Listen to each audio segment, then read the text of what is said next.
Unaerp apresenta Diário Cast, um oferecimento Emagrecentro, Omegavet Imagem Veterinária, Fórmula Equivalente Farmácia de Manipulação, Medicilab Diagnóstico Veterinário, Pet Comfort Pet Shop, Hotel La Serena Maresias, Okaya Sushi, Hanks Pet Pet Shop, Rafaela Passos Harmonização Facial, Depil Action, um apoio Academia Time for Fit, Personal Wellington Test, Angelife Construtora, Pet Conectada e Essência Imóveis sob medida. O Diário Cast começa agora! Salve, salve internautas, Diário Cast de número 14, e hoje estamos aqui com ela, que é médica, nutróloga, proprietária da clínica Lasa aqui em Santos e tem uma história incrível, tá? Hoje apresento a vocês aqui na nossa mesa a doutora Larissa Alves. Boa noite a todos. Boa noite, Larissa. Larissa, assim, a gente queria saber um pouco mais, né? Como que você entrou na parte de nutrologia? Como isso entra na tua vida? Como entra na medicina, na verdade? Vamos um pouquinho antes disso aí. Bem, na medicina, na minha família não tem nenhum médico. Que loucura. E aí, mas tinha muito histórico de doenças na família, doenças oncológicas, e entrei na medicina pensando em fazer oncologia. E a nutrologia, na verdade, eu sempre fui de fazer atividade. Minha família tem um histórico de fazer muita atividade. Minha mãe jogava vôlei, meu pai futebol. Então, a gente sempre foi criado na atividade. E aí, sempre fez parte da minha rotina, assim. Então, foi fácil entrar nessa área, assim. Então, acho que antes da especialidade já fazia parte da tua vida, né? Conviver com a nutrologia, né? Eu andei pesquisando o teu Instagram, logicamente, que a gente faz todo aquele estudo antes do nosso convidado vir aqui ao programa. E você tinha uma vida muito ativa em relação aos esportes, né? Qual o esporte que você praticava? Eu era crossfiteira, gente, mas eu não praticava assim, tá? Eu tentava, mas sempre fui de fazer alguma coisa, nunca fui de ficar parada. Eu já fiz capoeira, musculação, muay thai, crossfit, agora tô no tênis, cada hora eu tô fazendo uma coisa. Sensacional. A medicina você cursa em Santos? Não, fiz em Volta Redonda, no Rio de Janeiro. Olha só. E você também não é do Rio de Janeiro. Não, eu sou mineira. Você deu um bom rolê aí, né? Minas, Rio de Janeiro. Pegando um pouquinho de sotaque de cada lugar. E como que a sua história veio casar aqui, você residir em Santos, vir pra nossa cidade aqui? Como que... Hoje você já é caiçara, né? Você falou pra mim que já tá há 10 anos por aqui. Já tô 10 anos. Mas por como aqui. que você fincou suas raízes por aqui? Eu vim pra cá, né? Por acaso. Mas aí acabei gostando da cidade. A gente começa a trabalhar, né? Conhecer. E a cidade é uma delícia, né? Apaixonante. Apaixonante. E aí a gente foi ficando, né? Mineiro não tem mar, e aí viu o mar, achou maravilhoso, né? E aí foi ficando. Que legal, meu. Aqui a gente permite uma qualidade de vida, né? Sim. Acho que pra quem que é bastante ativo, que nem você, a praia, o correr, né? O tá perto de tudo, né? Você vai pro teu box do CrossFit ali no teu bairro rápido, pra sua musculação. E o que mais me encanta é exatamente a galera daqui faz muito esporte, né? Porque, assim, em Minas as pessoas fazem esporte, mas eu acho que aqui em Santos, nossa, as pessoas fazem muito esporte. Isso é muito legal, é muito encantador, assim, pelo menos, né, na minha área, eu que gosto disso e vivencio isso, eu acho o máximo, assim, de ver a galera correndo cedo, acordando de madrugada para pegar uma bike. Então, eu acho maravilhoso. Eu acredito que a gente só perca um pouco pro Rio de Janeiro, né? Em relação a esse lance da praia, esportes, né? Aproveitar o calçadão. Ou talvez seja uma coisa bem similar, assim, né? Em relação aos ativos. Doutora, me fala uma coisa. Agora a gente vai cair pra vida pessoal sua. A gente também estudou lá e faz parte da sua bio ali, né? Algumas coisas da sua vida, né? Eu precisava entender um pouco. Você já foi acometida por um câncer de mama, né? E a gente é assistido hoje, nos nossos insights, 68% do nosso público de audiência são de mulheres. Então eu queria que você conversasse, passasse pra gente um pouco mais a sua experiência. O que aconteceu com você? Como tudo isso acontece na sua vida? Bem, eu era uma pessoa super ativa, né, nova, na época eu tinha 30 anos, né, e isso, né, muito nova, nunca imaginava que essas coisas acontecem com a gente, apesar do meu histórico familiar, né? Então sempre tive um cuidado a mais, mas estava numa época de querer engravidar, né? De profissional alavancando. Você já era médica, Já né? era médica, já era endocrinologista e né, fazendo atividade, fazia crossfit na época. Então, nunca imaginava mesmo, né? Mas eu já tinha um nódulo que eu fazia acompanhamento. E aí eu fui nesse momento de querer engravidar e resolvi acompanhar um pouco mais de perto, tirar um nódulozinho que incomodava para esse momento de ser mãe, né? E aí veio a infeliz surpresa, né? Mas eu acho que assim, foi importante, né? Porque graças a Deus descobri, me tratei, né? E aí depois consegui realizar o sonho de ser mãe, né? Você acha que o diagnóstico prévio, ele te ajudou, assim, a tratar isso de uma maneira com que você eliminasse ela naquele momento?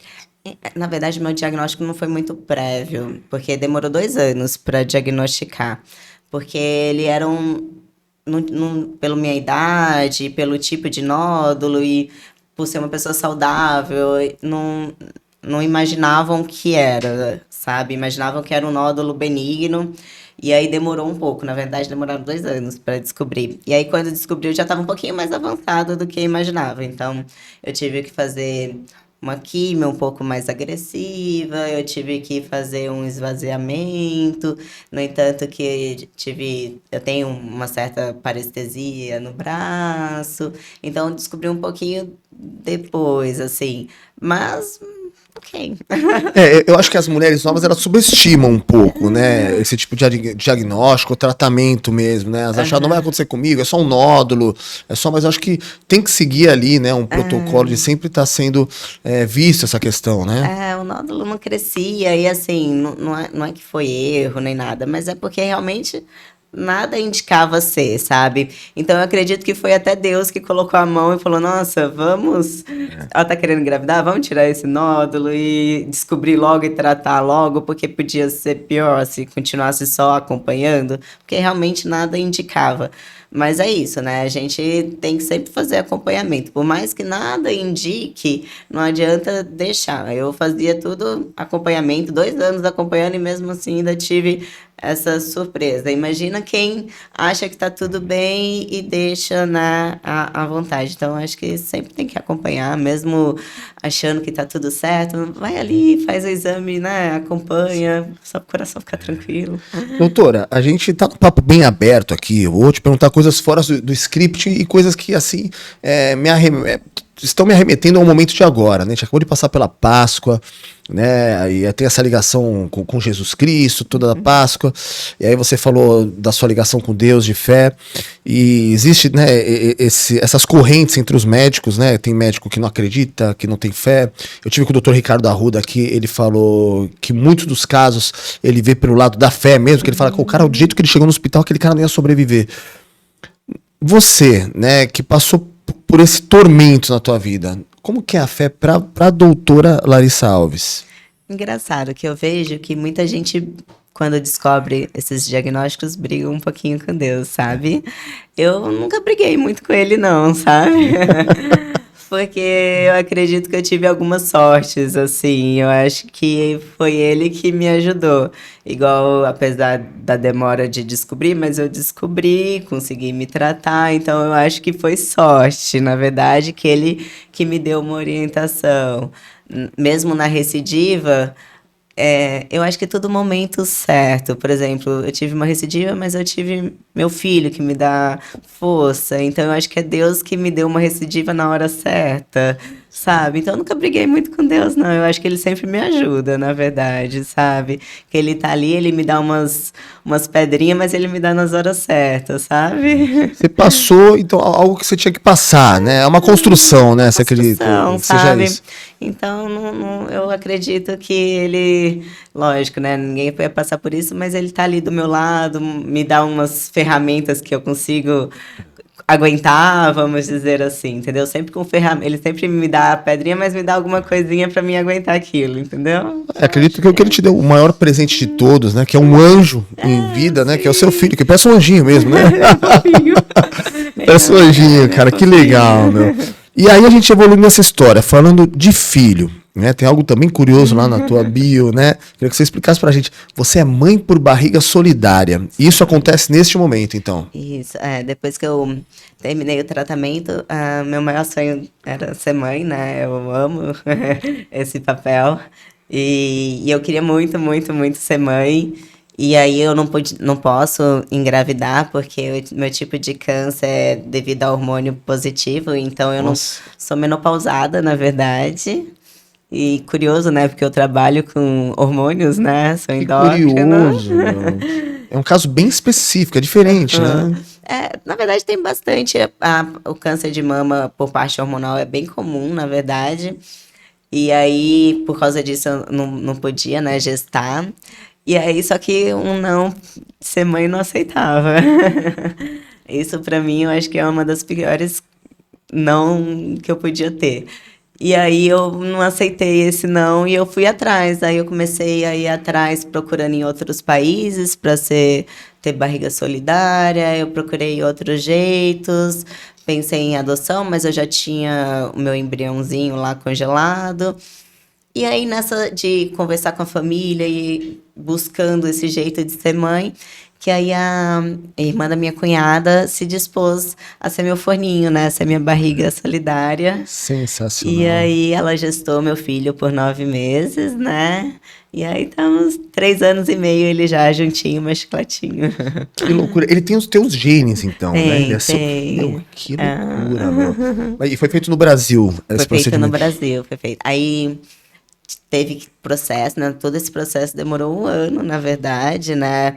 Porque primeiro tem exames, e aí tem passar com psicóloga, tanto eu tive, como a barriga, como o marido dela. E aí foi para a justiça, porque não é de primeiro grau, então foi para a justiça todo o nosso caso. Aí depois volta, aí tem que fazer exame de novo. É um processo bem grande, assim, sabe? Se me E aí permite, demorou doutora, 1 ano. teve algum apego dela com o bebê? Porque assim, pô, de repente ficou ali, né? E aí sai o bebezinho. Será que em algum momento tem alguma. Eu acredito que sim, né? Porque não tem Não tem como como, né? você gestar, você falar e não ter apego. Ela é irmã da minha cunhada, então a gente tem um contato, mas ela mora em Minas, então eles têm pouco contato, mas tem um carinho, né? Tem um carinho da família. Ela tem 2 filhos, então os filhos, né, vêm da barriguinha, falando, sabe? Então tem um pouco de apego, com Isso é certeza. muito inusitado, né? E assim, acredito que Deus deu mais um anjo na sua vida também, né? Sim, Que foi ela, né? O Você cercado de imagina. anjos, né? Exato. Por isso que eu acredito tanto, não brigo com Deus de jeito nenhum. Não tem como brigar, Não tem né? como brigar, né? Caramba. E aí a gente tem mais um fato lá. Vai ser o último da tua bio também, é o último lá da bio. E aí nesse momento você tá tratando você tá em tratamento por metástase óssea, né? O diagnóstico ele é recente, aconteceu isso agora. Ele vem decorrente desse primeiro quadro do câncer de mama. Como que isso acontece? Ano passado, eu tive um câncer há 5 anos, né? E eles falam que depois de 5 anos, o risco de recidiva é muito grande, é muito difícil. E eu já tava quase com minha cartinha de... Ai, consegui, acho que não vou ter mais recidiva. E aí veio esse baque, né? E aí é difícil, né? Porque metástase, na visão médica, não tem cura, né? E aí é só paliativo, né? A gente considera como uma paciente paliativa, que a gente só tenta controlar danos, na verdade.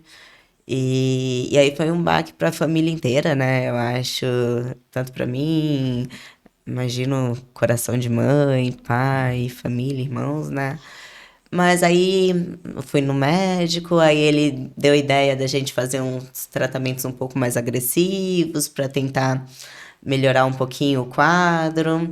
E aí topei, lógico, né? A gente tá aí Lógico. para lutar, né? Até o fim. E aí eu passei pela químio de novo.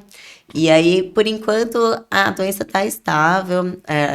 A gente, né, tinha esperança que com a químio a gente conseguia dar uma eliminadinha. Eliminada que a gente fala, ela ficar apagadinha, mas ainda com a metástase lá mais apagadinha. Ela não tá apagadinha ainda, ela ainda tá um pouquinho acesa, mas tá quietinha. Então, pra gente, considerando que pelo menos estiver quietinha e não estiver espalhando para outros órgãos, a gente fica feliz. E a gente vai vivendo, assim, sabendo que tem alguma coisinha ali, mas que a gente tem que viver hoje, sabe? Sim, a gente não sabe o dia de amanhã, né? Então, assim, até mesmo em relação a, de repente, uma cura, um novo tratamento, uma nova corrente, né? Eu acho que a esperança é isso, e a fé em Deus é isso também, né? A gente acredita até o último momento. O que me ajudou muito e que eu falo, dou muito essa dica, é Instagram mesmo, sabe?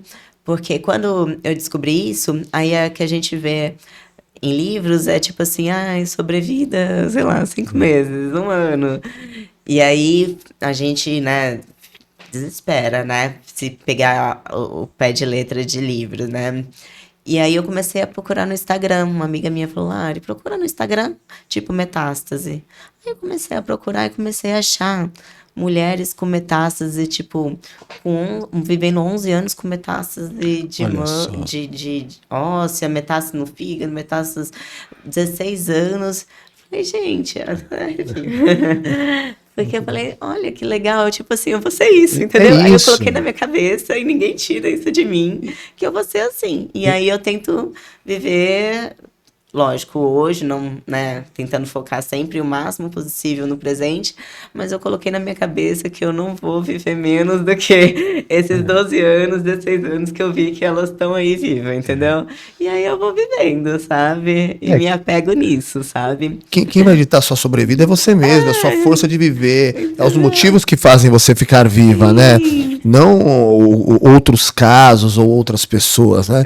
Eu tive no passado o histórico de um ex-cunhado meu, que ele descobriu a doença com 14 anos, já era uma metástase, os pais médicos, né, tentaram de todas as formas, mas o prognóstico dele era 6 meses, né, era 6 meses, e ele viveu mais 6 anos, 6, 7 anos, e era muito agressivo, era muito, assim, de uma forma muito agressiva dele, não era uma coisa controlada, assim, tanto que aparecia, cortava, era uma coisa que tinha, mas eu não acredito nesse tempo que, às vezes, quem pode dizer o tempo é o pai do tempo, né? Então a gente não tem como.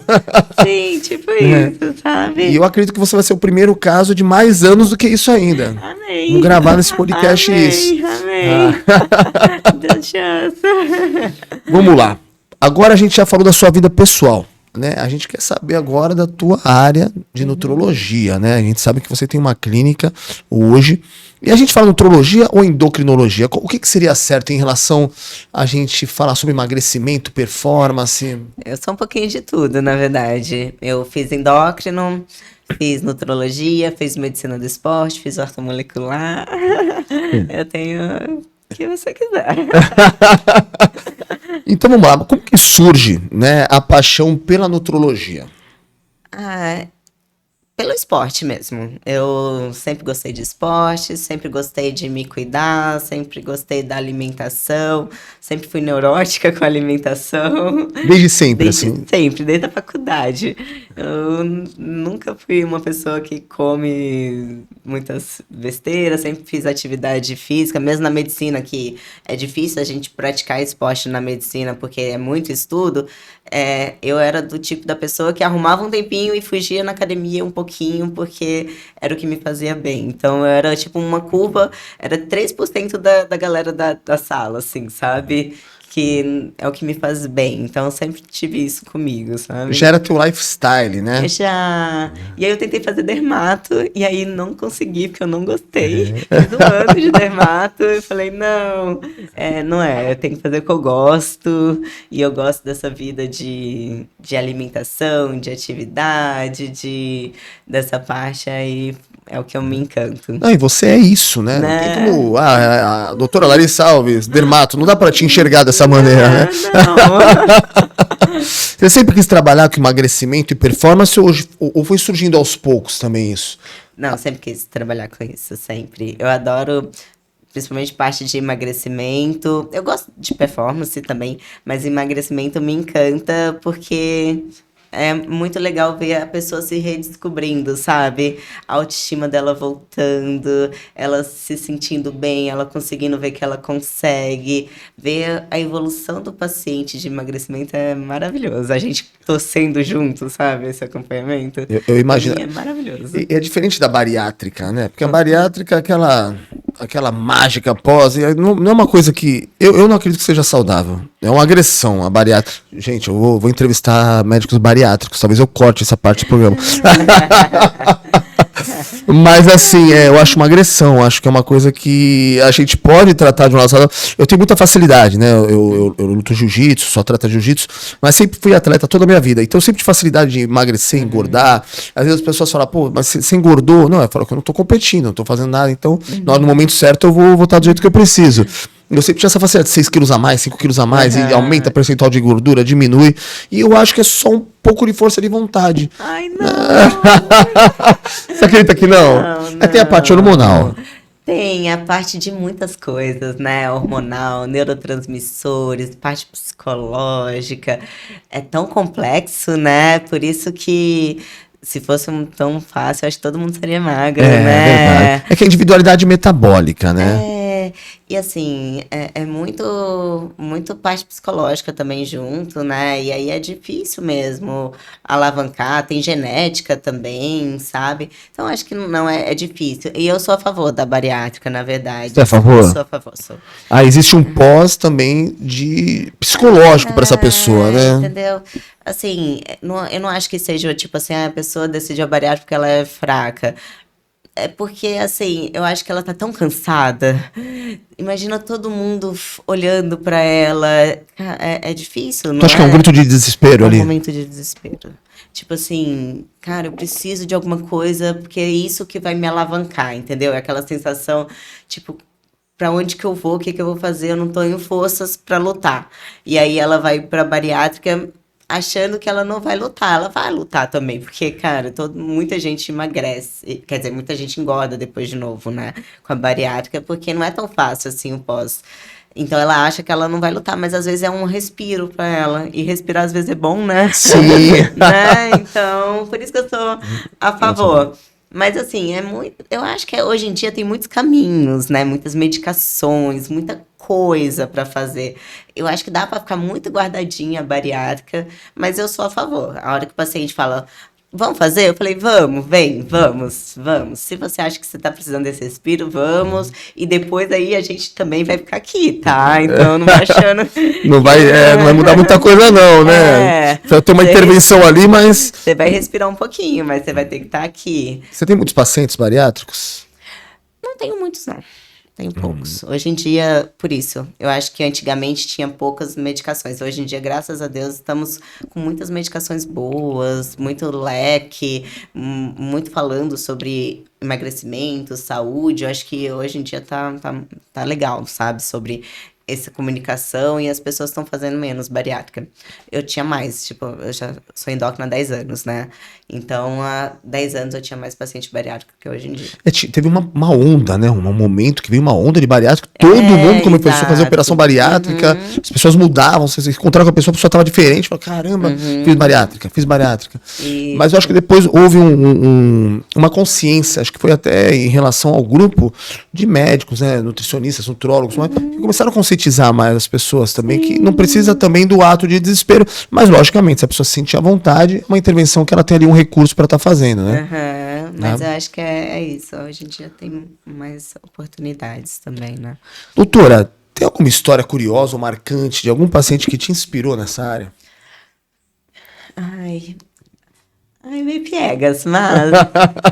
Cara, todo dia tem pacientes que me inspiram, sabe? Porque tem cada paciente que, tipo assim, dia corrido, sem tempo, e aí eles vão, tipo assim, eu tenho uma paciente que ela é mulher, e ela tem um filho, e aí ela acorda 4 horas da manhã para treinar, e aí ela vai, treina, volta, vai trabalhar, e aí ela chega, tem um filho de 2 anos, vai pegar, arrumar a casa, e aí vai arrumar até 11 horas da noite, dar comida pro filho, pra acordar 3 horas pra treinar às 4. Eu olho pra essa mulher e falo, e é o corpo dela? Não vai achando que é um corpinho? É um corpo. O shape. no shape. Ela tem 44 anos no shape. Você tá brincando, meu? E aí eu falo, gente, como que eu vou ter desculpa que eu não vou treinar, entendeu? Isso, 44 anos, meu. E como acorda 3h30 com um filho de 2, 3 anos, acordando 4 horas pra treinar, entendeu? Pra ela poder ir faz cardio, e faz musculação, e faz cardio também. Faz tá? cardio também, ela não pula o cardio. Cardio, entendeu? Então, louco. sensacional. Ela, tô lembrando que é paciente recente, mas assim, é muitos pacientes que têm essas vidas super corridas e vão ali, estão fazendo, sabe? E é todo dia uma escolha, né? Sim.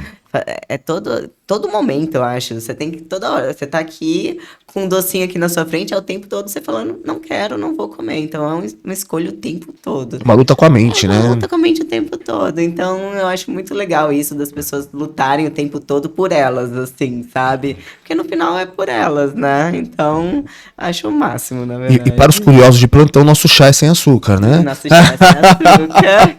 Sim, e não comemos nenhum docinho até E não agora. comemos o docinho até agora. Não que não sejam bons, né? Até agora. Até agora. De vez em quando pode. Eu não sou 100%. Não gosto nada de radical, na verdade. Você já treinou hoje? Ah, se não treinou, você não pode comer doce. Bom, vamos desmistificar um pouco o processo de emagrecimento e trazer algumas dicas práticas, tá? Quando o assunto é emagrecimento, qual é o erro mais comum que você vê por aí? Eu acho das pessoas acharem que todo mundo é igual, sabe? Que serve pra uma, serve pra outra. Aquela besteira que eu falei há poucos minutos atrás, né? De achar que o que serve pra mim serve pro outro também, né? É diferente, porque cada metabolismo é de um jeito, cada esporte é de um jeito, cada atividade, cada gasto energético, tipos de horários, tem gente que trabalha à noite, tem gente que trabalha de dia, então tudo isso mexe com o metabolismo, então não que serve para um vai servir para o outro, então acho que isso é ruim, sabe, pensar, e se comparar, nossa, se comparar é péssimo, né? Péssimo, né? E aí se compara, e aí fica mais ansioso por resultado, e aí dá mais episódio de compulsão, às vezes, alimentar, e aí eu acho que é o pior erro. Se comparar também, eu acho que é péssimo. E agora a gente tá no momento da era das dietas, né? Assim, depois da internet veio essa onda de dietas, aí tem dieta de um jeito, dieta de outro. Mas assim, você vê alguma dieta que tenha realmente ali o seu valor, mas você pensa assim, não, essa aí é só com orientação. Gosto de várias dietas. Gosto de jejum intermitente, gosto de cetogênica, gosto de low carb, mas é isso, cada um objetivo. Não vou pedir para alguém, sei lá, que quer ganhar massa para fazer um jejum intermitente, alguém que tem um colesterol alto para fazer uma cetogênica, entendeu? Mas quem tem uma resistência insulínica, uma cetogênica e conseguir fazer é ótimo. Mas aí tem que ter cuidado com a quantidade de caloria, porque se abusa, aí mete o pé pelas mãos, porque cetogênica é muito calórico, né, gordura. Sim. Então, se você come um pouquinho a mais, você engorda. Aí é o erro. Fala, nossa, tô fazendo cetogênica, não tô comendo carboidrato. Mas gordura é muito calórico. Então, se você erra um pouquinho a mão, não vai ter resultado. Sim. Então, talvez uma low carb é a mais tranquila de fazer, eu acho. Porque aí você tem um pouquinho dos dois mundos, você consegue organizar um pouquinho. Então, pra quem, assim, não quer seguir uma dieta muito radical, às vezes, uma low carb serve, às vezes, um pouquinho pra todo mundo, sabe? Que eu acho que é mais fácil. Eu acho que é um erro, né? O zerar o carbo, assim. Eu, por exemplo, eu treino muito a musculação, o jiu-jitsu. Se eu não como carbo, eu não como em grandes quantidades, mas se eu não como, eu não tenho energia. Eu fico com nada, assim, dói fazer as coisas. Sabe quando dói? Fica uma dor, assim, é diferente daquela dor de academia, uma dor de... Parece que o teu corpo tá pedindo um arrego, assim. E eu não sei como tem gente que zera, que fala assim, não, vou zerei o carbo. Eu falo, você é louco, cara, você vai morrer, meu. Mas tem gente que tem muita resistência insulínica, né? Tem uma tendência muito grande à resistência. Um pezinho na diabetes, que a gente fala, e aí tem uma cinturinha abdominal bem maior por causa dessa resistência insulínica. E aí, para eles, é muito bom uma cetogênica. Mas aí é isso. Tem que ter muito cuidado, porque senão a caloria vai junto, entendeu? E aí tem isso, de ter que ter cuidado para não ficar cansado, se não faz muita atividade, qual tipo de atividade, o que dá para encaixar. Aí por isso, aí você começa, mas o que você faz? Aí por isso que tem né, tem que ter uma anamnese muito boa, tem que conversar muito com o paciente para entender o paciente, para ver se encaixa ou não encaixa aquela dieta para ele, para o que ele faz, para a rotina, né? Porque também não dá para deixar também cansado, né? Sim, com certeza. Só a anamnese é necessário? Você acha que, de repente, alguns exames... Tem sempre com exame, tem que sempre ter exame. Porque, por exemplo, não dá para jogar uma cetogênica em alguém que tem colesterol alto, por exemplo, entendeu? Então... sempre tem que ter um exame. Eu acho necessário na vida de todos um médico do esporte, assim. Mas ele é do esporte? Não, mas se você faz qualquer tipo de atividade, é necessário você ter um médico que te acompanhe, né? Para passar o que você pode, o que você não pode. A gente vai entrar em outros meandros aqui de suplementos e tudo mais, mas eu acho que é super necessário, assim, sabe? Minha vida mudou depois que eu comecei a ter acompanhamento médico. Eu acho qualidade de vida, né? Hoje em dia a gente fala sobre longevidade, qualidade de vida. Exatamente, e é verdade, porque assim... a nossa vida hoje em dia é muito ativa, né? Então, graças a Deus, todo mundo hoje trabalha até mais tarde, né? Então, tem pessoas, né, com idades, por exemplo, 60 anos que estão super ativos, com a cabeça super boa, trabalhando, produzindo. Então, você vai deixar uma pessoa de 60 anos com uma hipovitaminose, tipo, com uma vitamina baixa? Não tem porquê, entendeu? Então, não, tem que fazer um acompanhamento, tem que fazer exame. E lógico, hoje em dia, com a nossa alimentação, infelizmente... tem muita gente nova também, com vitaminas baixas, parte hormonal, sono ruim, que aí atrapalha toda a parte hormonal, né? Então, pra que ficar com pessoas produtivas? Tipo, né, a gente quer ser produtiva, a cabeça pensando e o corpo não conseguindo acompanhar, né? E aí você tem que fazer exames mesmo, tem que procurar ajuda médica, fazer pelo menos de vez em quando, pra saber se tá tudo bem, acho super válido. E às vezes são pequenos ajustes, né? Às vezes é um B12 que tá faltando ali, né? Sim. Tem aquele tal de T4, né? Que também, que ajuda também, sim, né? da tireoide. Da tireoide. Manja um pouquinho. O tal de metabolismo lento é mito ou verdade? Metabolismo lento existe por causa que, assim, por exemplo, pode ser uma tireoide, quando fala metabolismo lento, pode ser uma tireoide que está desregulada, pode ser uma parte hormonal que esteja desregulada, tipo, mulheres que tomam anticoncepcional, às vezes abaixa o metabolismo porque abaixa uma testosterona, por exemplo. Pode ser uma genética, pode ser um sono ruim. Se você dorme mal, você diminui sua taxa metabólica. Então, sim, pode ser um metabolismo lento. Pode ser um metabolismo. Então ele não é um mito, né? É uma verdade, né?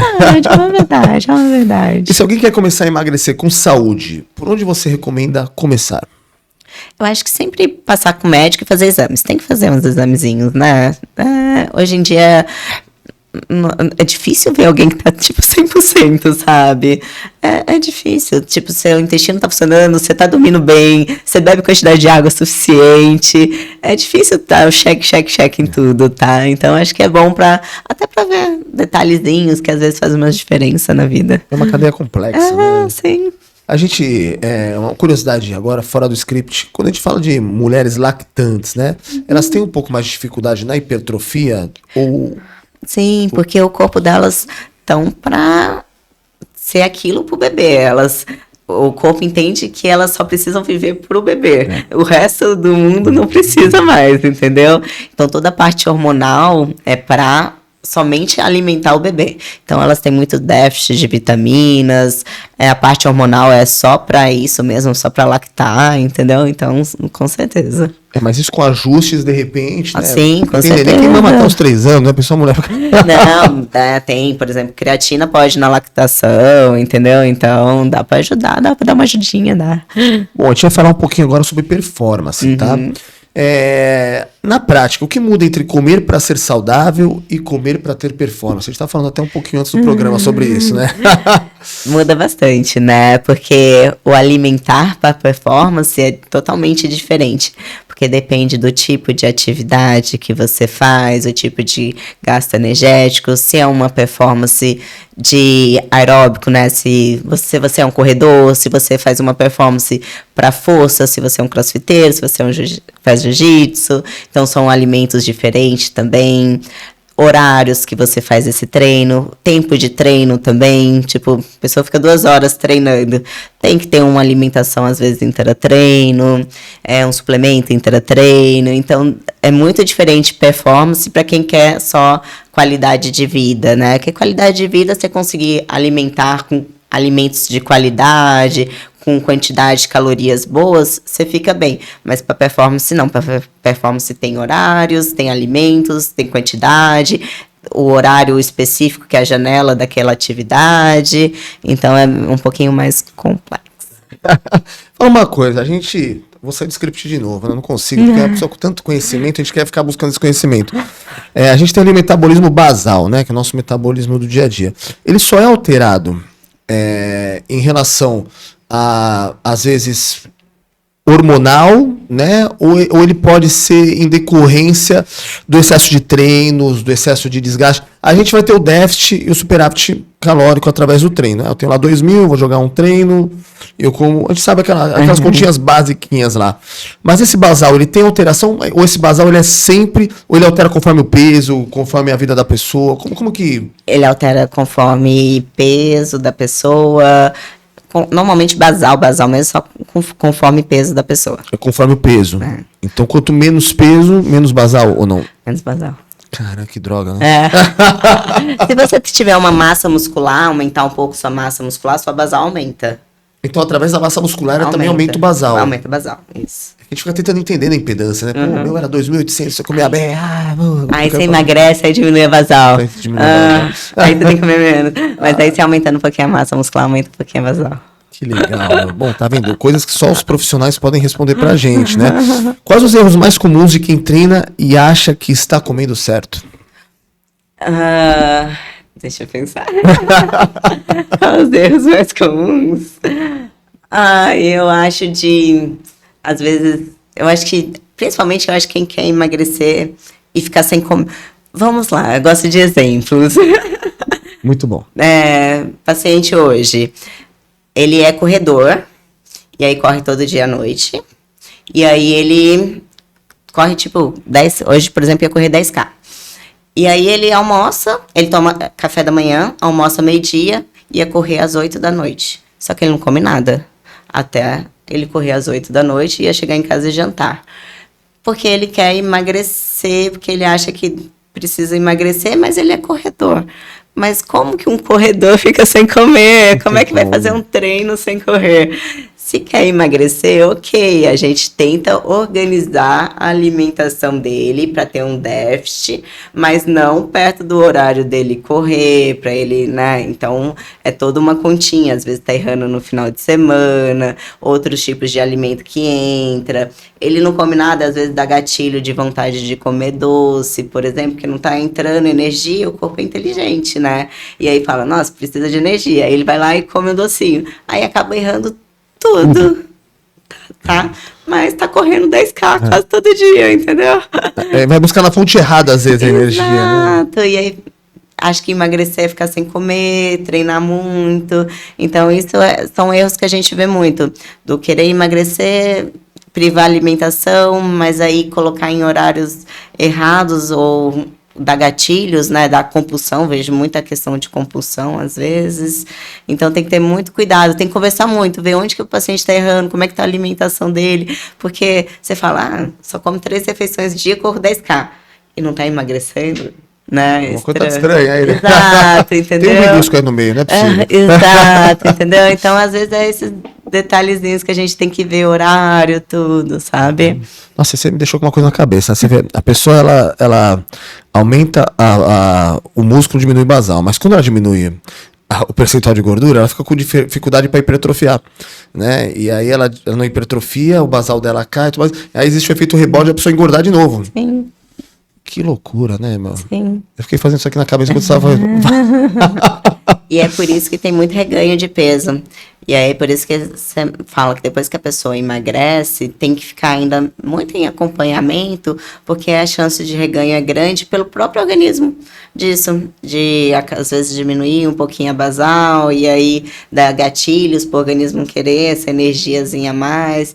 E aí falam mais ou menos na média de 1 ano, de você tentar manter o peso que você conseguiu, para não ter esses gatilhos de voltar reganho de peso. Isso que eu ia te falar. Uma vez eu ouvi de um atleta que cada quilo que a gente perde, o nosso corpo ele demora 3 meses para assimilar que aquele quilo não pertence mais a nós. Eles falam até 1 ano, viu? Até 1 ano, cada quilo? Não, o quilo, até depois você perder tudo, né? Tá, De isso. tudo. Ele falou, De tudo. ele foi meio radical. Ele falou, cada quilo, eu falei, cara, se perder 10 quilos, então eu vou ficar, fiquei fazendo as contas, vou ficar 3 anos pro meu corpo assimilar que eu tenho menos 10 quilos. Ele falou que é uma agressão ao corpo, né? O corpo entende como uma agressão ao emagrecimento, né? Imagina, você tá acostumado com energia aqui, aí vem pra cá, poxa, Pô. cadê essa energia? O que esse cara tá fazendo, né, meu? Ô, manda gordura, manda alguma Quero coisa. energia, por favor. É que a proteção dos órgãos é a gordura, né? Sim. O nosso corpo é muito complexo isso, né? Tanto que a última dificuldade de perder é a barriga, porque ali a gordura fica por conta de proteção a maioria dos órgãos, né? Na verdade é porque dá energia, né? Ele metaboliza energia, né? Então gordura vira energia também, né? Então você tá acostumado com uma entrada de energia, né? O seu corpo funcionando tudo com ATP, com tudo, com uma carga energética muito grande, né? E aí você diminui essa carga energética, até para raciocínio, para tudo. Então, quando às vezes começa uma dieta, você fica um pouco mais letárgico, né? Sim. Pô, aqui tá um assunto de crossfiteiro, bodybuilder, ficou legal, né? O pessoal vai gostar, né? Então a gente perguntou aqui, eu ia te falar, a gente falou sobre suplemento lá atrás, né? Suplemento ele é só para atleta de elite ou tem espaço para quem treina leve também? Para quem treina, na verdade, hoje para todo o leque, né? Para quem treina leve, para idoso. Suplemento hoje em dia entra para várias coisas. Entra tanto para alimentação, por exemplo, vida corrida. Você não tem como se alimentar direito, em vez de você, às vezes, ficar sem se alimentar, entra um whey, por exemplo, tá? E entra também para evitar lesão. Que muita gente não entende que suplemento não é só para te performar, é para evitar lesão. Que eu sou a neurótica da lesão, porque eu adoro treinar. Se me falar que eu vou me lesionar, nossa, eu fico desesperada. Você treina pesado, né? Eu tava vendo lá. E aí, ficar sem treinar, lesionar pra mim, eu acho que é uma das piores coisas que existe. E o que acontece? Toda vez que a gente tem, por exemplo, uma musculatura que tá cansada, você começa a perder o motor, né? Em vez de começa a entortar, você começa a... Quem é corredor começa a alterar a sua passada, você começa a perder força e aí começa a diminuir o motor, entortar a barra, entortar. Então, isso te faz ter lesão. Então, o suplemento entra para você ter uma recuperação melhor, para você ter uma consciência corporal, porque aí se você tá menos com a musculatura mais descansada, você consegue ter uma consciência corporal melhor. Então, entra até para você evitar lesão, não só para performar, só para, às vezes, você evitar essas lesões. Às vezes, também, dia muito cansativo, né? Quem treina no final do dia... Poxa, colocar uma cafeína para despertar. Por favor, entendeu? Não precisa ser só na vontade. Se a gente tem recursos para dar um upgrade, né, para ajudar um pouquinho, por que não recorrer, tá? Lógico, dentro da capacidade, alguém que não tem hipertensão, tem risco de taquicardia, uma cafeína para dar uma alegria, dar uma acordadinha para treinar à noite é super válido também. Então, não 3 horas da manhã, né? 3, 4 horas da manhã. Entendeu? Então, se temos recursos, vamos usar recursos, né? A gente tem tantos estudos, tantos suplementos, é para usar, né? Eu acho que tá aí para ajudar, entendeu? Eu sou de uma época que eram poucos suplementos. Era o BCAA, que eram umas cápsulas gigantes, não conseguia engolir, assim, que era uma coisa assim, indigestiva, assim. E aí depois veio a creatina, acho que a creatina já é a evolução de tudo isso, né? Sim. E aí hoje a gente fala de glutamina, você vai em loja de suplementos, você começa a ver suplemento de tudo quanto é jeito, cromo, tudo mais, você fala, caramba, meu, você só não tem ali o recurso, mas eu acho que tudo é necessário uma orientação, né? Nos seus protocolos você coloca orientação de suplementação? Coloco orientação de suplementação, dependendo do que precisa, né? Por exemplo, se a pessoa tá bem, não tá sentindo dor, recuperação muscular boa, então não vou mexer também, ok, entendeu? Mas se não, tô com recuperação ruim, tô sentindo muita dor, poxa, esse cara tem risco de lesão, então vai entrar uma creatina, às vezes uma betalanina, uma arginina, entendeu? Então eu vou sentindo, vou perguntando, Resumo, sempre conversar muito com o paciente, saber onde que é a falha dele, o que ele precisa, qual é o objetivo dele, se o objetivo é performance, é qualidade de vida, o que ele está sentindo, sempre conversar com o paciente. Doutora, posso cair pro lado polêmico? Pode. Vamos falar de hormônio? Na área as pessoas procuram, Sim. Muita gente procura para entender um pouco de hormônio, tá? É recomendável a reposição hormonal? Você acha que isso é só para um atleta de alta performance? Ou a pessoa pode usar isso como um recurso estético? Qual que é o seu ponto de vista em relação a isso? Vamos lá, várias linhas, né? Temos linhas de qualidade mesmo do dia a dia, né? Porque assim, vamos lá, a mesma coisa. O que faz cair hormônio, tá? O que te dá déficit hormonal? O sono ruim. Quem não tem sono ruim? Quem tem um sono perfeito hoje em dia? Tem como, né? Estresse, sedentarismo, obesidade, às vezes meios externos, anticoncepcionais. Então, tudo isso faz diminuir parte hormonal. E assim, se contar, muita gente tem, né? Estresse. Se você for pegar, por exemplo, esses dias eu peguei um menino de 24 anos com uma testosterona de 300 e pouco. É dentro da normalidade, mas tem 24 anos, como é que pode ter uma 300, entendeu? E aí, o que tá acontecendo? Eu vou dar hormônio pra ele? Não, mas eu tenho que saber o motivo. Então, eu tenho que pesquisar o que tá acontecendo. Descobrimos que ele não dorme, entendeu? Então, mas aí eu tenho que estimular ele a dormir, tenho que estimular ele a ter uma qualidade, porque aí ele não estava conseguindo estudar direito, fazer uma faculdade, estava se sentindo cansado, aí não estava parando de treinar. Aí a vida inteira dele começa a ficar pior, aí começa a dar uma ansiedade nele. Cortisol lá em cima, né? Começa tudo a alterar. Aí eu tenho que fazer o quê? Alavancar a qualidade de vida desse paciente. Não necessariamente dar hormônio, mas eu posso dar alguma coisa que eu estimulo essa testosterona a melhorar, para ele começar a ficar mais disposto, começar a voltar a treinar, que aí ele vai ter um sono melhor, entendeu? Então, tudo encaixa. Então, eu acho que vale a pena, nesses casos, sim, tá? Estimular mulheres novas, que às vezes não tem como, por exemplo, endometriose, tem que tomar anticoncepcional. Mas eu vou deixar uma mulher, tipo, sem, às vezes, né, com testosterona baixa, sem libido. Né? Precisamos, né? Ter casamentos saudáveis por aí, né? Então também essa mulher já tem uma endometriose, coitada, já sofre. Tem que tomar um anticoncepcional, que às vezes ela não queria. Então, pra que eu vou deixar ela sem qualidade muscular, de teste, sem um libido um pouco melhor? Então, acho que vale a pena. E assim, estético também, acho que é super válido. Eu não sou contra, eu sou super a favor. Eu acho que a gente, né, autoestima, então tudo com cuidado, com dosagem, fazendo exames, se a pessoa vai se sentir bem, se vai ter uma performance melhor e com cuidado, eu acho que o que a pessoa se sentir bem, se ela pode ir lá fazer uma cirurgia plástica, por que ela não pode usar alguma coisa que ela pode parar a qualquer momento, pode fazer exame, pode ter cuidado e se sentir bem, entendeu? Sou super a favor. É um recurso, né? É um recurso. É um recurso. E não é válido só para atletas, né? Como respondido aqui pela doutora, né? Eu também sou super a favor. Me fala uma coisa, pré e pós-treino, qual o básico que todo mundo deveria saber? Que é muito importante ter alimentação antes e pós-treino, principalmente de proteína, e muita gente esquece do antes, se às vezes faz antes, não faz pós. Então, sempre ter alimentação antes e pós-treino. Tem que se alimentar, tem que ter recurso para essa musculatura crescer, para você poder render nesse treino. Então, é bem importante essa alimentação antes e depois, que muita gente pula. Existe a janela metabólica? Existe.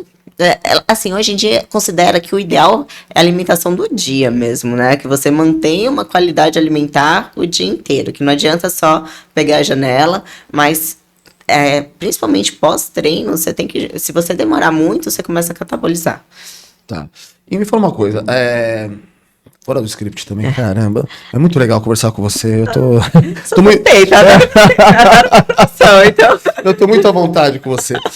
Se a gente tem a nossa metabolização, ela acontece depois de 6 a 8 horas, e a gente, por exemplo, a gente treina à noite, a refeição mais importante é o almoço, por conta dessa metabolização, virar energia, né? Existe... Eu já ouvi isso, inclusive de um médico, falou, cara, não adianta você comer antes do treino, você tem que comer no almoço bem, você tem que comer no café da manhã, você treina à tarde, né? Ou se você treina de manhã, você come um dia antes bem. Isso é mito, é verdade? É verdade para performance, né? Performance. Isso, porque aí tem que ter cuidado, porque muita gente usa isso e erra para quem quer emagrecer, entendeu? Quem treina cedinho e aí come muito à noite para performar de manhã. Só que aí atrapalha, às vezes, emagrecimento ou quem tem risco de diabetes ou resistência insulínica. E aí, por isso que é sempre ter cuidado, porque mesmo atletas que, por exemplo, às vezes precisa diminuir o peso, mesmo fazendo isso para performance, não vai me ajudar a diminuir o peso dele, entendeu? Então, mesmo para atletas, mesmo eu tenho que ter cuidado com essa questão do comer à noite para treinar de manhã. É verdade em relação à performance, mas tudo depende. Tá, se o atleta tudo relativo, né? se o atleta vai precisar perder peso porque tem alguma competição, ou se ele tá pesado para fazer um cardio, ou, né, tipo, igual o crossfiteiro, se ele tá fazendo cardio e tá se achando muito pesado, ou se o próprio atleta tem uma tendência a ter diabetes, aí não dá para mim ficar jogando muita comida à noite, mesmo que seja para performance, porque aí eu vou ter problema com a saúde dele ou deixar ele mais pesado, entendeu? Tudo é relativo ao objetivo, né? Isso. Ó, a gente vai fazer um bate-pronto, tá? Eu preparei aqui algumas perguntinhas, né? Aquelas básicas, né? Que a gente vê muito por aí, as pessoas comentam muito sobre isso, tá? Então você pode dar uma explicação sobre algumas. Se quiser ser rápido a terminar a resposta, pode ser também, doutora. Comer de 3 em 3 horas, ainda faz sentido? Gosto. Dependendo da quantidade, mas ok. Existe alguma explicação técnica para isso? Eu acho que se você comer pouco, em 3 horas você tem fome, entendeu? É verdade. Isso é verdade. Eu em 2 já fui morrendo de fome. Então, se você não sente fome em 3 horas, é que você tá comendo muito, cara. É coisa de errado, né? Jejum intermitente é para todo mundo? Não. Tem alguma indicação? Emagrecimento e dependendo da hora de atividade física. Termogênico natural, funciona mesmo? Gosto, dependendo do caso. É isso, recursos. Tipo assim, não posso nada. E aí eu coloco algum termogênicozinho, ok, o que puder ajudar, tamo aí, entendeu? Perfeito. Não é o que vai fazer a diferença, mas o que tá ali pra ajudar um pouquinho. Vamos lá. Quem quer ganhar massa pode comer à vontade? Pelo amor de Deus. Vai ficar parrudinho e barrigudinho. Não. Açúcar é sempre vilão? Açúcar é sempre vilão. Sempre, né? Sempre. Eu sem dó que não sei como falar mal de açúcar. Mas me fala uma coisa, assim, saindo um pouco do pronto aqui, né? Eu, por exemplo, eu elimino açúcar da minha vida. Né? E quando eu como açúcar, esses dias eu comi na Páscoa, me dá uma dor de cabeça, me dá uma regordose, você fica mal. Né? Que você vai aquelas coisas de almoço de família, aí com a bolo, aí você come com os olhos, você fala, não, vou comer, só vou comer hoje. Caramba, parece uma droga, meu. O negócio é muito louco, meu. A hora que sai do sangue mesmo, que você fala, saiu do meu sangue, você não consegue, né? Açúcar é complicado. E quem não tá acostumado quando come, eu acho que dá muita dor de cabeça, é impressionante. E eu vi uma vozinha vindo lá do fundo também, e o sal?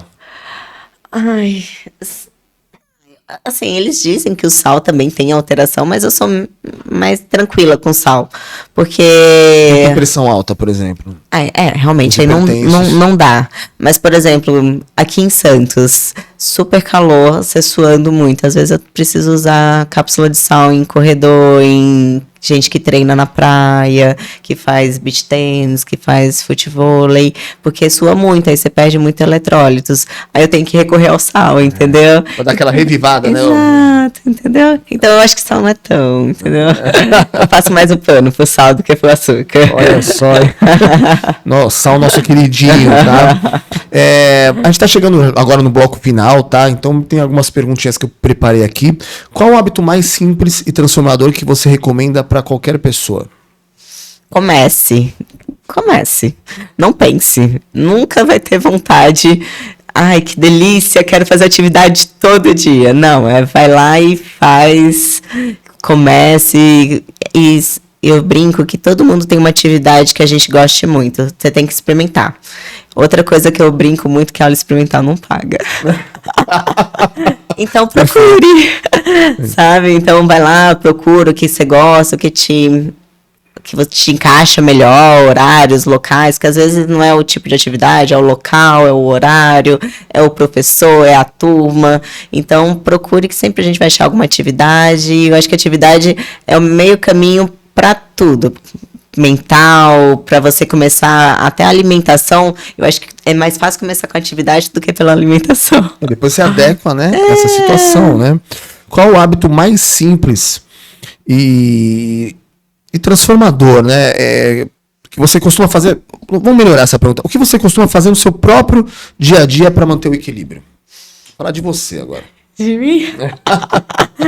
Ai, eu priorizo não me boicotar, na verdade. Eu sempre faço estratégia pra mim não me boicotar. Então, tipo, na clínica, sempre tem docinhos. Eu nunca como docinho da clínica, porque se eu comer uma vez, eu vou sempre saber que ali tem. Então, eu sempre vou condicionar minha cabeça que ali vai ter um docinho. Quando eu tiver um pouquinho de ansiedade, alguma coisinha, eu vou lá e vou comer. Então, eu nunca como. Então, eu sempre tento fazer estratégias que não me boicotam. Eu nunca tenho coisas em casa que eu sei que me boicota. Então, eu tento me conhecer pra mim não me boicotar. Tipo isso, sabe? Então, se conhecer. Eu acho que as pessoas têm que sempre se conhecerem, sabe? Saber o que elas gostam, onde que elas erram, o que elas podem, onde que é que elas estão se errando, onde que elas estão errando, onde que elas podem melhorar, e aí começar a buscar estratégias para isso, sabe? Antes da gente chegar na sua última fala, que não vai ser nenhuma pergunta, né? Tem algum livro, a gente falou sobre isso, né? Que você procura em Instagram, você falou até no início aqui do podcast. Tem algum livro, um perfil, podcast, que pode ser o nosso, inclusive, que você recomenda para quem quer se aprofundar? Eu, na verdade, acho que a gente tem que ser bem... Eu sou muito eclética, sabe? Eu gosto de ir em um pouquinho de tudo, ver alguma coisa que me interessa aqui, porque eu acho que cada visão é importante, sabe? Eu pego um pouquinho da visão de todo mundo. Às vezes eu não concordo com uma coisa que uma pessoa falou, mas eu concordo com outra coisa que ela falou. Então eu vou filtrando o que eu gosto mais e vou fazendo a minha opinião. Então, eu, na verdade, sou bem... Até com médicos que eu sigo no Instagram, sigo bastante, mas eu sou muito eclética com o que eu sigo, pra falar a verdade, sabe? E hoje é muita informação, né? Assim, Sim. tem várias correntes, né? Isso. Um fala da cetogênica, outro fala da intermitente. Uma hora você fica perdido, você fala, meu... Então, você vê que eu, tipo assim, eu gosto, mas eu entendeu? Eu não sou muito radical pra nada. Eu gosto de pegar umas ideiazinhas, daí eu vou jogando pra um que eu acho, entendeu? Vai personalizando a minha situação, né? Doutora, como as pessoas podem te encontrar ou saber mais sobre o seu trabalho? Você vai falar isso, mas aí você vai depois finalizar com uma outra coisa que eu vou te passar aqui. Bem, atualmente eu trabalho na clínica Las Medical, né, que é a minha clínica, que é no edifício Marrata, e aí a gente tem o Instagram, né, lasmedical.com, o Instagram Las Medical, Las Medical, e tem o meu Instagram, que é Larissa_AS, que é onde que tem algumas... Meu Instagram é mais pessoal, viu, gente? Você só acabou de falar aqui para 2.000 pessoas aqui no teu Instagram, tá sossegado. Não tem muito conteúdo médico, não, na verdade. É mais meu dia a dia, eu treinando. Mas vai estar aqui no nosso texto, no corpo do texto aqui do YouTube, vai ter aqui o endereçozinho da clínica para vocês seguirem a clínica, tá? E passa pra gente agora sobre tudo que você passou na sua vida, né? Todas as experiências que você teve, sendo elas positivas, negativas. O que você tem para dizer a mulheres que estão hoje passando por isso ou que já passaram, tá? Qual que é o seu recado, tá? E depois eu vou te pedir mais uma coisinha. Bem, eu acho, para as mulheres que estão passando por esse momento, que pensar eu acho que tem que pensar em fases aos poucos. Eu acho que a gente tem muitas ansiedades, né? E aí a gente fica pensando lá na frente. Eu sempre tento...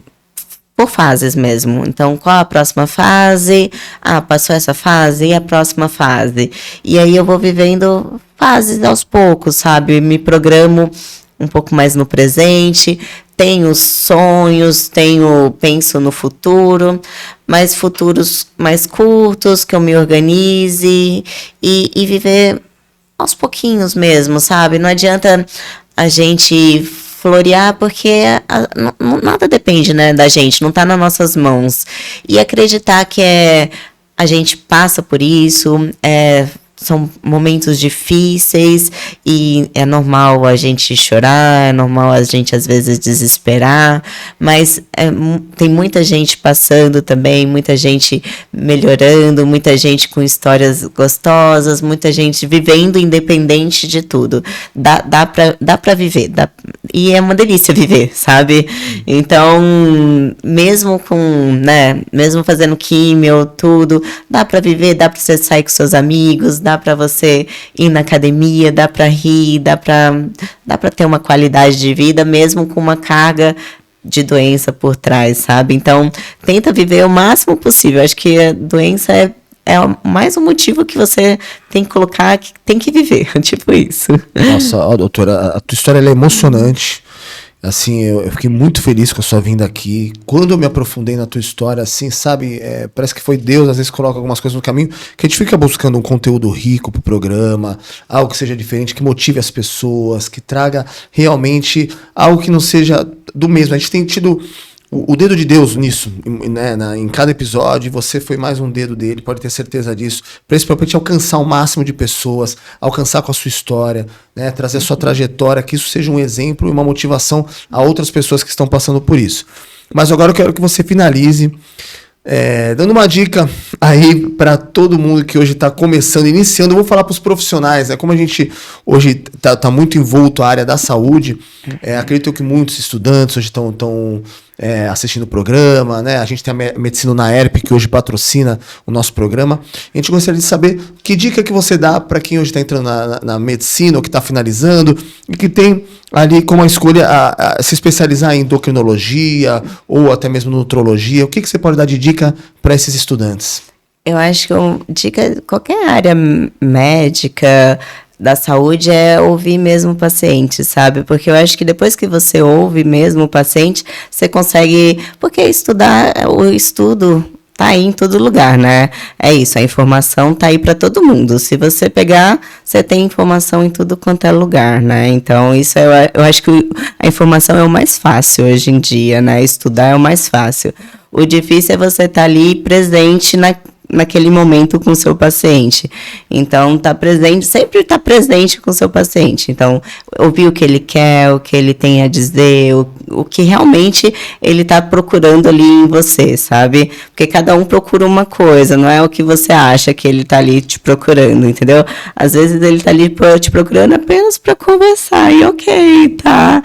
E aí ouvir o que realmente ele quer e tentar ajudar no que ele quiser. Então, e aí usar as informações, o que você tem de bagagem para o que ele quer. Então, ouvir paciente, que eu acho que aí é mais que meio caminho andado, sabe? Com toda certeza.